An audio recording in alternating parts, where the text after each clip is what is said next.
ಎಲ್ಲರಿಗೂ ನಮಸ್ಕಾರ. ಥಟ್ಟಂತ ಹೇಳಿ ಕ್ವಿಜ್ ಕಾರ್ಯಕ್ರಮಕ್ಕೆ ತಮಗೆಲ್ಲ ಸ್ವಾಗತ. ರಾಜ್ಯದ ಸಾಮ್ರಾಜ್ಯದ ತೆನೆ ಒಕ್ಕಿ, ಮಂಡಲ ಗಿಂಡಲಗಳ ಗಡ ಮುಕ್ಕಿ,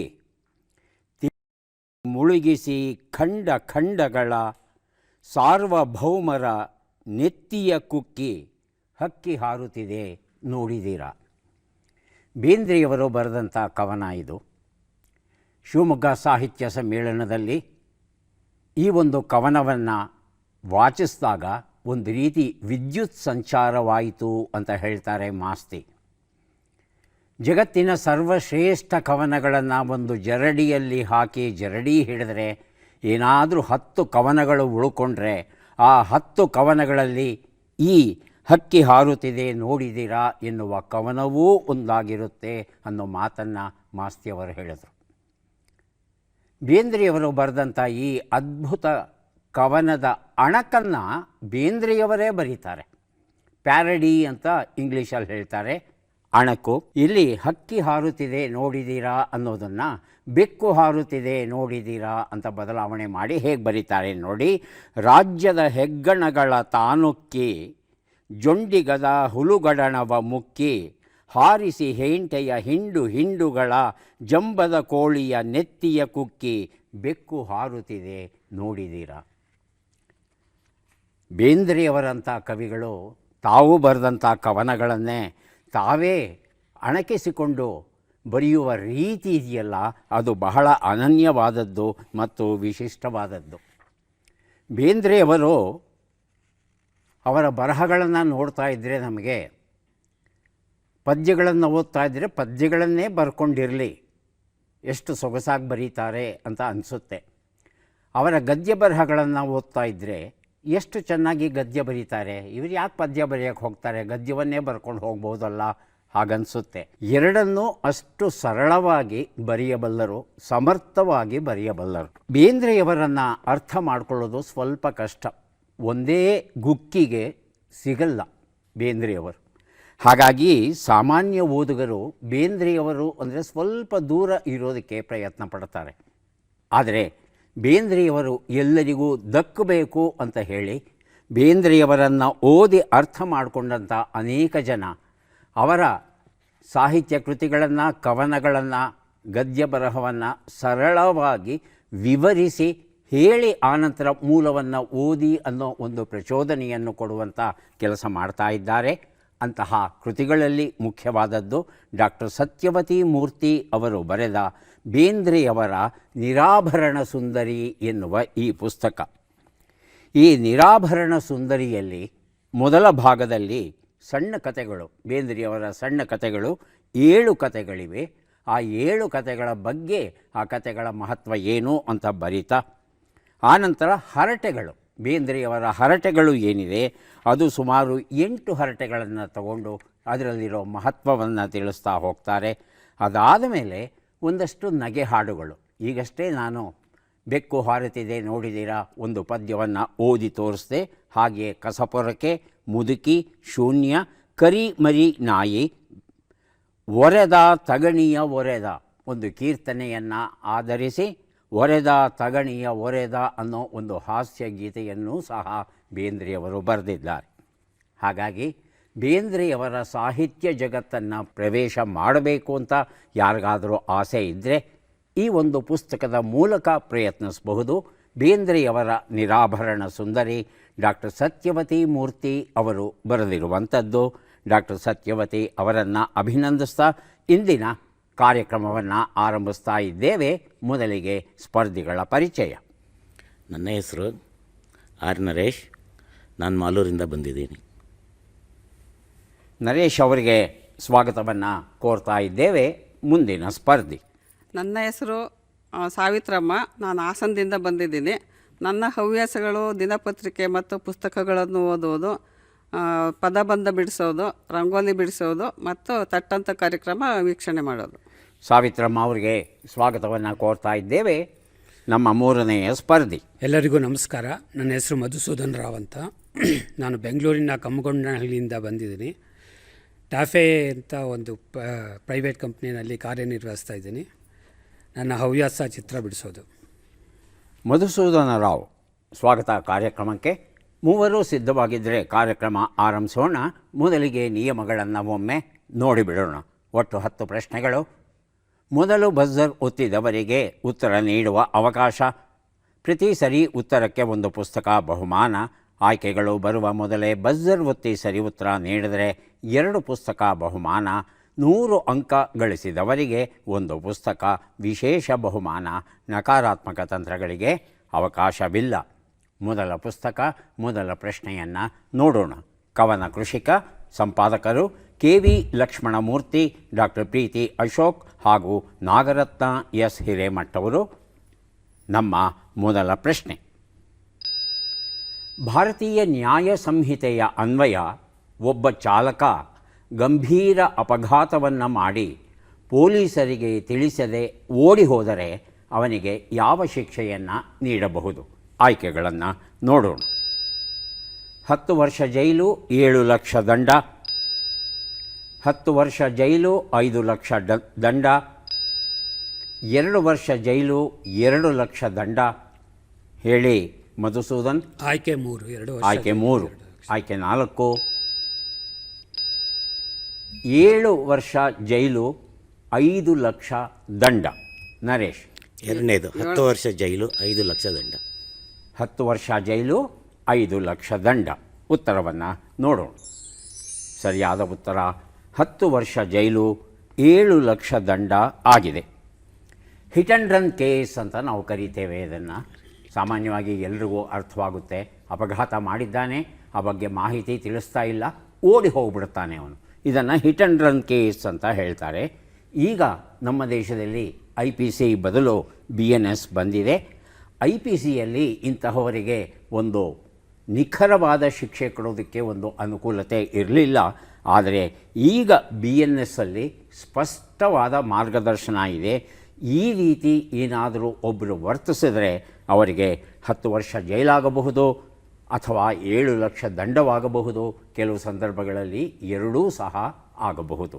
ಮುಂದಿನ ಪುಸ್ತಕ ಮಕ್ಕಳಿಗಾಗಿ ನೀತಿ ಕಥೆಗಳು. 26 ಲೇಖಕಿಯರ ನೀತಿ ಕಥೆಗಳ ಸಂಕಲನ. ಸಂಪಾದಕರು M. ಗೌರಮ್ಮ. ನಮ್ಮ ಪ್ರಶ್ನೆ: ಸುವರ್ಣದುರ್ಗ ಈ ದ್ವೀಪವು ಯಾವ ರಾಜ್ಯಕ್ಕೆ ಸೇರಿದೆ? ಆಯ್ಕೆಗಳನ್ನು ನೋಡೋಣ. ಕರ್ನಾಟಕ, ಮಹಾರಾಷ್ಟ್ರ, ಗುಜರಾತ್, ತೆಲಂಗಾಣ. ಮೊದಲಿಗೆ ಸಾವಿತ್ರಮ್ಮ, ನಂತರ ನರೇಶ್. ಮಹಾರಾಷ್ಟ್ರ. ಮಹಾರಾಷ್ಟ್ರ ಆಯ್ಕೆ 2. ಕರ್ನಾಟಕ. ನರೇಶ್. ಒಂದನೇದು ಕರ್ನಾಟಕ. ಉತ್ತರವನ್ನು ನೋಡೋಣ. ಕರ್ನಾಟಕ ಮಹಾರಾಷ್ಟ್ರ, ಆದರೆ ಮಹಾರಾಷ್ಟ್ರ ಸರಿಯಾದ ಉತ್ತರ ಆಗಿತ್ತು. ನೀತಿ ಕಥೆಗಳು ಈ ಪುಸ್ತಕವನ್ನು ಸಾವಿತ್ರಮ್ಮ ಅವರಿಗೆ ಕೊಟ್ಟಿದ್ದೇವೆ. ಮುಂಬೈ ಮತ್ತು ಗೋವಾ ನಡುವೆ ಇರತಕ್ಕಂಥ ಅರಬ್ಬಿ ಸಮುದ್ರದ ನೀರು ಏನಿದೆ, ಆ ನೀರಲ್ಲಿ ಈ ಒಂದು ದ್ವೀಪ ಸುವರ್ಣದುರ್ಗ ಇದೆ. ಈ ಸುವರ್ಣದುರ್ಗದ ವಿಶೇಷ ಏನು ಅಂತ ಹೇಳ್ತಂದರೆ, ಆದಿಲ್ ಶಾಹಿಗಳು ಕಟ್ಟಿದಂಥ ಕೋಟೆ ಇಲ್ಲಿದೆ. ಈ ಕೋಟೆ ಎಷ್ಟು ದೊಡ್ಡದು ಅಂದರೆ ಕೋಟೆಯ ಒಳಗೆ 8 ಎಕರೆಯಷ್ಟು ಪ್ರದೇಶ ಉಂಟಂತೆ. ಇದರ ಹತ್ತಿರದಲ್ಲೇ ಇನ್ನೂ ಒಂದು ಕೋಟೆ ಇದೆ, ಕನಕದುರ್ಗ ಅಂತ ಕರೀತಾರೆ. ಇದನ್ನು ಆದಿಲ್ ಶಾಹಿ ಕಟ್ಟಿದ್ರೂ ಸಹ ಇದನ್ನು ಮತ್ತೆ ದುರಸ್ತಿಗೊಳಿಸಿ ಮತ್ತಷ್ಟು ಶಕ್ತಿಶಾಲಿಯಾಗಿ ಮಾಡಿದವರು ಶಿವಾಜಿ ಮಹಾರಾಜರು, ಆ ನಂತರ ಬಂದಂಥ ಮರಾಠಿ ಅರಸರು. ಮುಂದಿನ ಪುಸ್ತಕ ಸಾಧನಾಪಥ ಅಭಿನಂದನಾ ಗ್ರಂಥ. ಶ್ರೀ ಪರಶುರಾಮ್ ಎಸ್ ಕುಂಬಾರ ಇವರು ಪ್ರಧಾನ ಸಂಪಾದಕರು. ನಮ್ಮ ಪ್ರಶ್ನೆ: ಭಾರತದಲ್ಲಿ ಹವ್ಯಾಸಿ ರೇಡಿಯೋ ಹ್ಯಾಮ್ ರೇಡಿಯೋ ಕೇಂದ್ರವನ್ನು ನಡೆಸಬೇಕಾದರೆ ಕನಿಷ್ಠ ಎಷ್ಟು ವಯಸ್ಸಾಗಿರಬೇಕು? ಆಯ್ಕೆಗಳನ್ನು ನೋಡೋಣ. 18 ವರ್ಷ, 21 ವರ್ಷ, 12 ವರ್ಷ. ಮೊದಲಿಗೆ ನರೇಶ್, ನಂತರ ಸಾವಿತ್ರಮ್ಮ. 21 ವರ್ಷ. 21 ಆಯ್ಕೆ 2. ಸಾವಿತ್ರಮ್ಮ. 12 ವರ್ಷ. 12 ವರ್ಷ ಆಯ್ಕೆ 3. ಆಯ್ಕೆ 4 ಈಗ ಬಂತು. 15 ವರ್ಷಗಳು. ಉತ್ತರವನ್ನು ನೋಡೋಣ. 12 ವರ್ಷಗಳು ಉತ್ತರ ಸರಿಯಾಗಿದೆ. ಸಾವಿತ್ರಮ್ಮ ಅವರಿಗೆ ಸಾಧನಾ ಪಥ ಎನ್ನುವ ಈ ಒಂದು ಪುಸ್ತಕವನ್ನು ಕೊಟ್ಟಿದ್ದೇನೆ.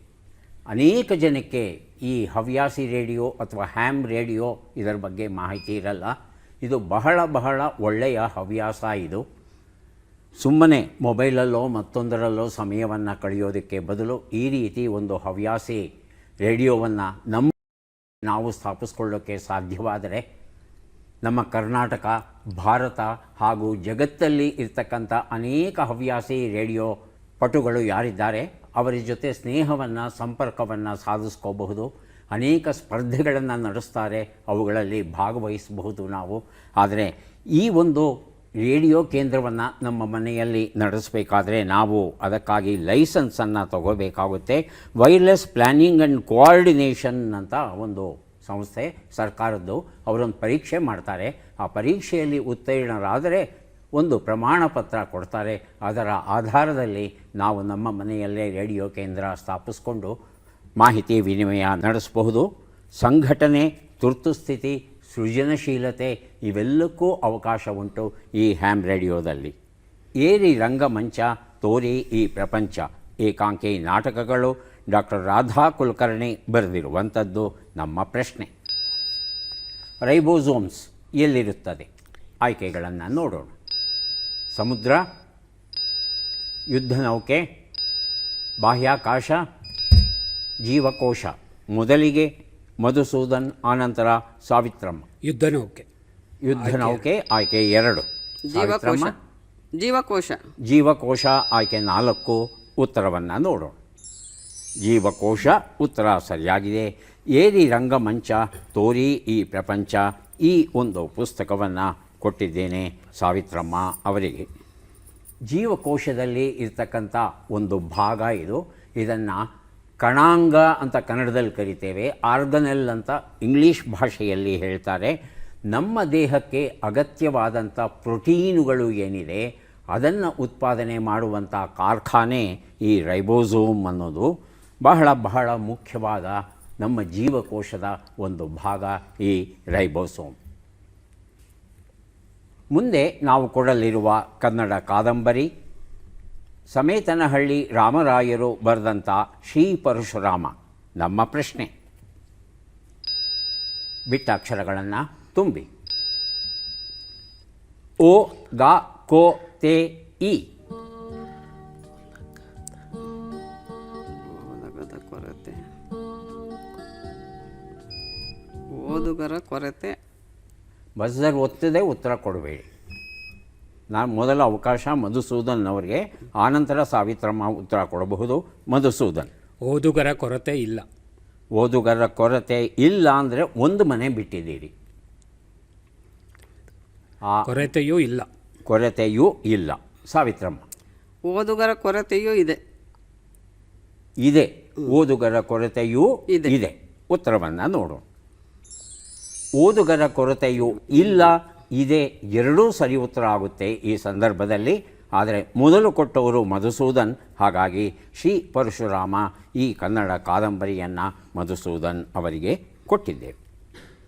ಮನದ ಮಾತು ಸುಧಾಮೂರ್ತಿ ಬರೆದಿರುವಂಥ ಪುಸ್ತಕ. ನಮ್ಮ ಪ್ರಶ್ನೆ, ಈ ಕೆಳಗಿನ ಲೆಕ್ಕಗಳನ್ನು ಪೂರ್ಣಗೊಳಿಸಿ ಉತ್ತರಗಳನ್ನೆಲ್ಲ ಕೂಡಿ ಅಂತಿಮ ಉತ್ತರವನ್ನು ನೀಡಿ. ಲೆಕ್ಕಗಳು ಈಗ ಬಂದಿವೆ. 54 ಕೂಡು 39, 85 ಕಳೆ 42, 12 ಗುಣಿಸು 12, 162 ಭಾಗಿಸು 9.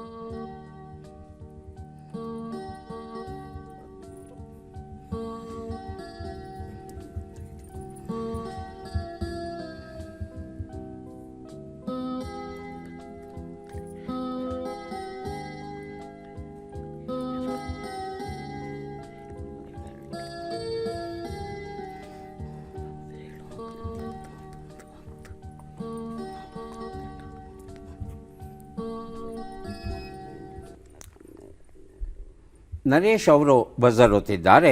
ಅಂತಿಮ ಉತ್ತರವನ್ನು ಕೇಳೋಣ. 299. ಎಷ್ಟು? 299. ಸರಿಯಾಗಿ ಕುಡಿದ್ದೀರಾ? ಹ್ಞೂ ಸರ್. ಸಾವಿತ್ರಮ್ಮ. 208. ಮಧುಸೂದನ್. ಬಜರ್ ಒತ್ಬಿಟ್ಟು ಉತ್ತರ ಕೊಡಬೇಕಮ್ಮ. ಹೇಳಿ. 208. ಹಾಂ, ಮಧುಸೂದನ್ 218. ಉತ್ತರವನ್ನು ನೋಡ್ತಾ ಹೋಗೋಣ. ಒಂದು ಉತ್ತರ 93, 43, 144, 18 ಎಲ್ಲವನ್ನು ಕೂಡಿದ್ರೆ 298 ಬಂತು. ತಾವು 99 ಅಂತ ಹೇಳಿದ್ರಿ. ಹೌದು ಸರ್. ಹೌದಾ? ಅದಕ್ಕೆ ಮತ್ತೊಮ್ಮೆ ಗೂಡ್ ನೋಡಿ ಅಲ್ಲಿ ಒಂದು ಸಣ್ಣ ತಪ್ಪಾಗಿರುತ್ತೆ ಅಂತ ಹೇಳಿ. ಅದು 86 ಸರ್. ಎಲ್ಲಿ ತಪ್ಪಾಗಿದೆ? 86 - 42 ಅಲ್ಲ? 85 ಕಳೆ 40. 85 ಥರ ಕಾಣಿಸ್ತು. 86 ಅಂತ ಮಾಡ್ಕೊಂಡ್ರ? 86 ಥರ ಕಾಣ್ತಿಲ್ಲ. ಓಹೋ, ಅದಕ್ಕೆ ನಾವು ಓದಿ ಹೇಳ್ತೇನೆ ನಾನು. ಎರಡೂ ಕಡೆ ಗಮನ ಇರಬೇಕಾಗುತ್ತೆ. ಇಲ್ಲಿ 86 ಥರ ಇತ್ತು. ಮುಂದಿನ ಪುಸ್ತಕ ಮತ್ತು ಪ್ರಶ್ನೆ ಕಡಲ ತಡಿಯ ಕಥೆಗಳು. GK ಐತಾಳ್ ಬರೆದಿರುವಂಥದ್ದು ಪ್ರಶ್ನೆಯನ್ನು ನೋಡೋಣ.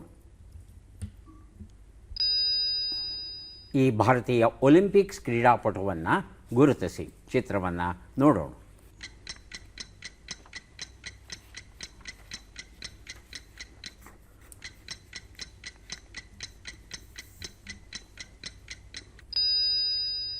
ಸರ್ವೇಶ್ ಖುಷಾರೆ, ಅಬ್ದುಲ್ಲಾ ಅಬೂಬಕರ್. ಹೇಳಿ ಮಧುಸೂದನ್. ಅಬ್ದುಲ್ಲಾ ಅಬೂಬಕರ್ ಆಗಲಿ. ಜಸ್ವಿನ್ ಆಲ್ಡ್ರಿನ್ ಆಯ್ಕೆ 3. ನಂತರ ಬಜರ್ ಓದ್ತಿದ್ದಾರೆ ಸಾವಿತ್ರಮ್ಮ ಅವರು. ಜಸ್ವಿನ್ ಆಲ್ಡ್ರಿನ್ ಆಯ್ಕೆ 3 ಅಂತ ಹೇಳ್ತಾ ಇದ್ದಾರೆ. ಆಯ್ಕೆ 4 ನೋಡೋಣ. ಕಿಶೋರ್ ಜೇನ. ಹೇಳಿ ಸರ್. ಕಿಶೋರ್ ಜೈನ್. ಉತ್ತರವನ್ನು ನೋಡೋಣ. ಆದರೆ ಸರಿಯಾದ ಉತ್ತರ ಸರ್ವೇಶ್ ಖುಷಾರೆ ಆಗಿತ್ತು. ಮಹಾರಾಷ್ಟ್ರ ರಾಜ್ಯಕ್ಕೆ ಸೇರಿದವರು. ಇವರ ಪೂರ್ತಿ ಹೆಸರು ಸರ್ವೇಶ್ ಅನಿಲ್ ಖುಷಾರೆ ಅಂತ. ಹೈ ಜಂಪಲ್ಲಿ ಇವರು ಭಾರತವನ್ನು ಪ್ರತಿನಿಧಿಸ್ತಾ ಇದ್ದಾರೆ. ಮುಂದಿನ ಪುಸ್ತಕ ವೇದ ಪರಿಚಯ, ಶಂಕರ ಅಜ್ಜಂಪುರ ಬರೆದಿರುವಂಥದ್ದು ನಮ್ಮ ಪ್ರಶ್ನೆಯನ್ನು ನೋಡೋಣ. ಈ ಅಕ್ಷರಗಳನ್ನು ಸರಿಯಾಗಿ ಜೋಡಿಸಿ. ಅಕ್ಷರಗಳು ಆ, ಕೋ, ರ, ಯಾ, ಡೆ, ತ್ರಿ, ದ, ಲಿ. Buzzer buzzer buzzer. ಹೇಳಿಮ್ಮ. ಅರ್ಧ ಕೊಡೆಯಲ್ಲಿ ರಾತ್ರಿ. ಅರ್ಧರಾತ್ರಿಯಲ್ಲಿ ಕೊಡೆ. ಅರ್ಧರಾತ್ರಿಯಲ್ಲಿ ಕೊಡೆ. ಅರ್ಧರಾತ್ರಿಯಲ್ಲಿ ಕೊಡೆ. ಮಧುಸೂದನ್. ಅರ್ಧರಾತ್ರಿ. ಅದೇ ಉತ್ತರವಾ? ಉತ್ತರವನ್ನು ನೋಡೋಣ. ಅರ್ಧರಾತ್ರಿಯಲ್ಲಿ ಕೊಡೆ ಉತ್ತರ ಸರಿಯಾಗಿದೆ. ವೇದ ಪರಿಚಯ ಈ ಒಂದು ಪುಸ್ತಕವನ್ನು ಸಾವಿತ್ರಮ್ಮ ಅವರಿಗೆ ಕೊಟ್ಟಿದ್ದೆ. ಈಗ 3 ಪುಸ್ತಕಗಳನ್ನು ಕೊಡೋದಕ್ಕೆ ನಾವು ಸಿದ್ಧವಾಗ್ತಾ ಇದ್ದೇವೆ. ಪದಬಂಧ ಬಂದಿದೆ. ಸುಳುಹುಗಳನ್ನು ನೋಡೋಣ. ದುಂದುಗಾರ, ಅತಿಯಾಗಿ ಖರ್ಚು ಮಾಡುವವನು, ಒಂದು ಪರ್ವತ, ಹೊಡೆತ.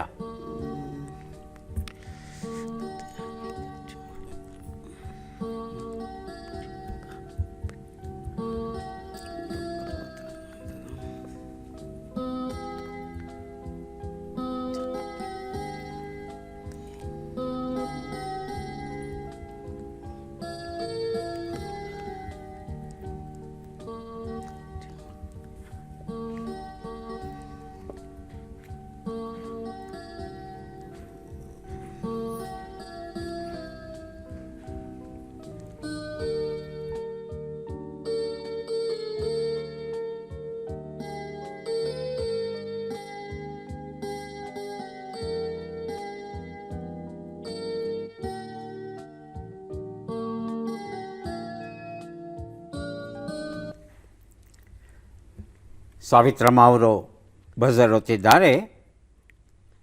ಒಂದು ಉತ್ತರ. ದುಂದುಗಾರ, ಅತಿಯಾಗಿ ಖರ್ಚು ಮಾಡುವವನು. ವೃಥ ಖರ್ಚು ಮಾಡುವುದು. ಅಲ್ಲಮ್ಮ, ಅಲ್ಲಿರೋದೇ 5 ಮನೆ.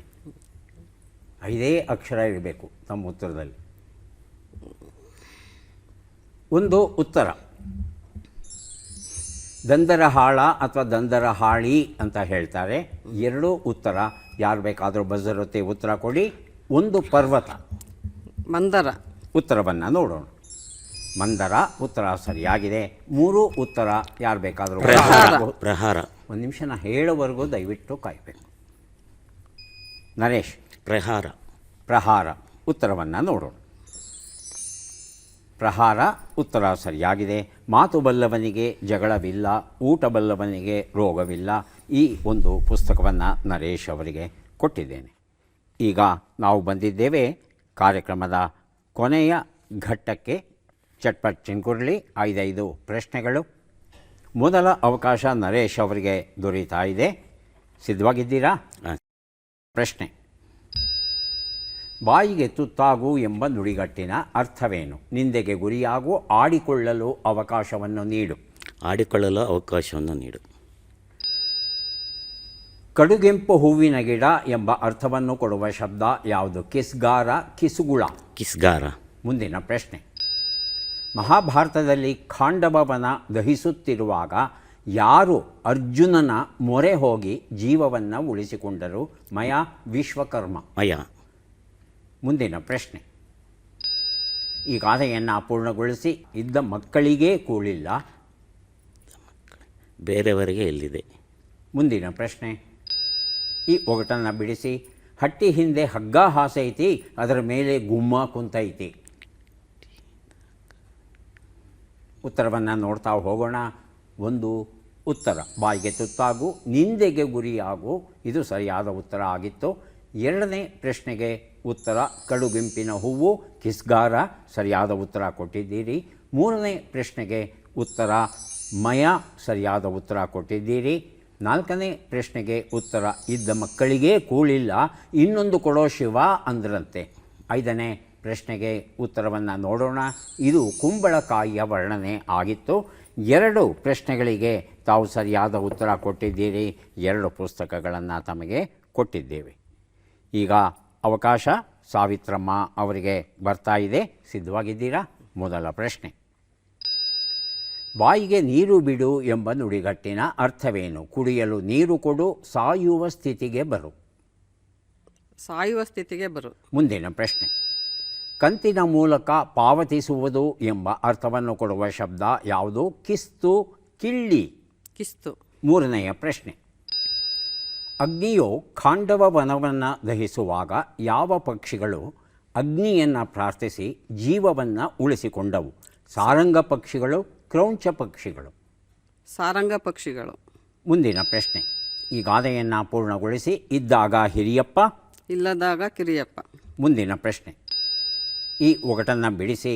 ಅಠಾರ ಕಚೇರಿಯ ಆಲದ ಮರ, ಚೀಫ್ ಕೋರ್ಟ್ ಬಸರಿ ಮರ, 2 ಸೇರೋ ಹೊತ್ತಿಗೆ ಮನೆಗೆ ಭಾರ.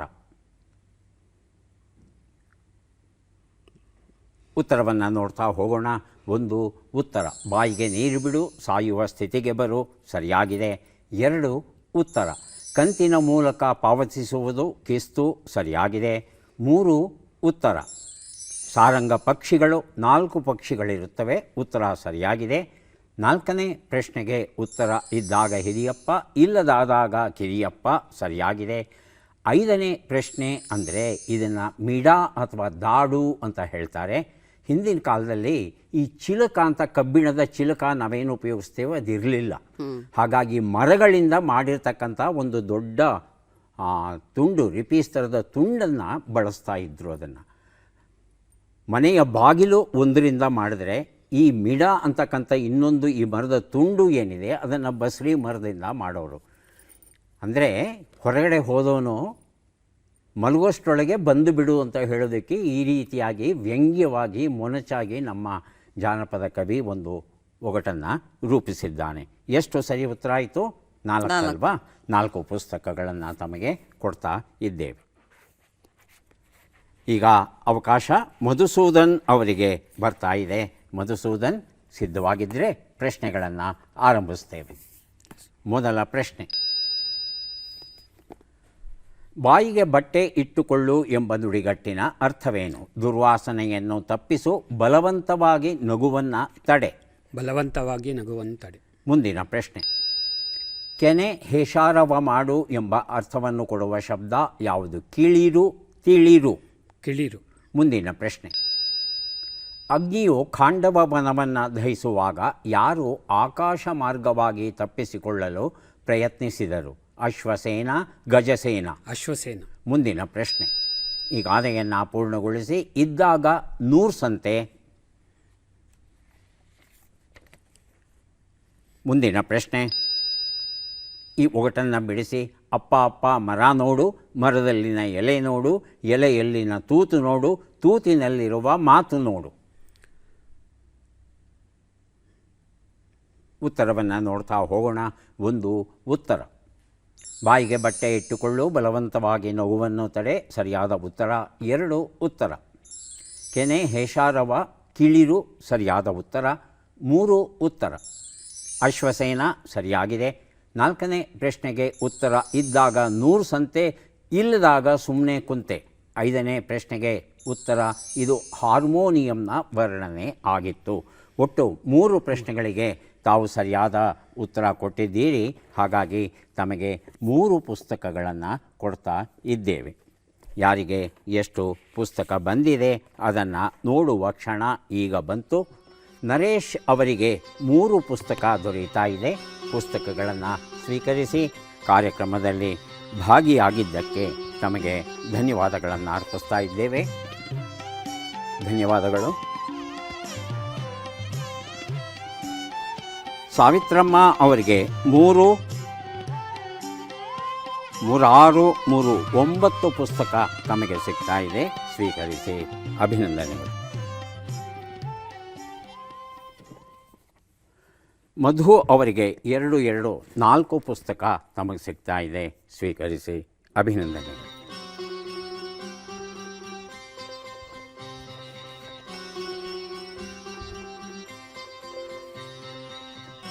ಮನೆಯಲ್ಲಿ ಸೋಪ್ ಇಲ್ಲ ಅಂದರೆ ಬೂದಿಯನ್ನು ಸೋಪಿನ ಹಾಗೆ ಬಳಸಬಹುದು. ಇದು ಹೆಚ್ಚಿನ ಜನಗೆ ಗೊತ್ತಿಲ್ಲದಂಥ ವಿಷಯ. ಕ್ರಿಸ್ತಪೂರ್ವ 2800ರಲ್ಲಿ ಬ್ಯಾಬಿಲೋನಿಯನ್ ಸಂಸ್ಕೃತಿಯ ಜನ ಕಟ್ಟಿಗೆ ಬೂದಿಯನ್ನು ನೀರಲ್ಲಿ ಹಾಕಿ ಚೆನ್ನಾಗಿ ಕುದಿಸಿದ್ರು. ಅದನ್ನು ಲೈ ಅಂತ ಕರೀತಾರೆ. ಅದಕ್ಕೆ ಪ್ರಾಣಿಯ ಕೊಬ್ಬನ್ನು ಸೇರಿಸಿದಂತೆ ತಕ್ಷಣ ಸೋಪು ಸಿದ್ಧವಾಯಿತು. ಇದು ಜಗತ್ತಲ್ಲಿ ನಿರ್ಮಾಣವಾದ ಮೊದಲ ಸೋಪು. ಅದನ್ನು ಉಪಯೋಗಿಸ್ಕೊಂಡು ಸ್ನಾನ ಮಾಡ್ತಂದರೆ ಕೊಳೆ ಚೆನ್ನಾಗಿ ಹೋಗೋದನ್ನು ಅವರು ಗಮನಿಸಿದ್ರಂತೆ. ನಂತರ ಸಾಕಷ್ಟು ಸುಧಾರಣೆಯಾಗಿ ಇವತ್ತು ಗುರುತಿಸೋಕೆ ಸಾಧ್ಯವಿಲ್ಲದ ರೀತಿಯಲ್ಲಿ ವಿವಿಧ ನಮೂನೆಯ ಸೋಪುಗಳು ಇವತ್ತು ಸಿಗ್ತಾಯಿವೆ. ಮತ್ತೆ ಭೇಟಿಯಾಗೋಣ. ನಮಸ್ಕಾರ.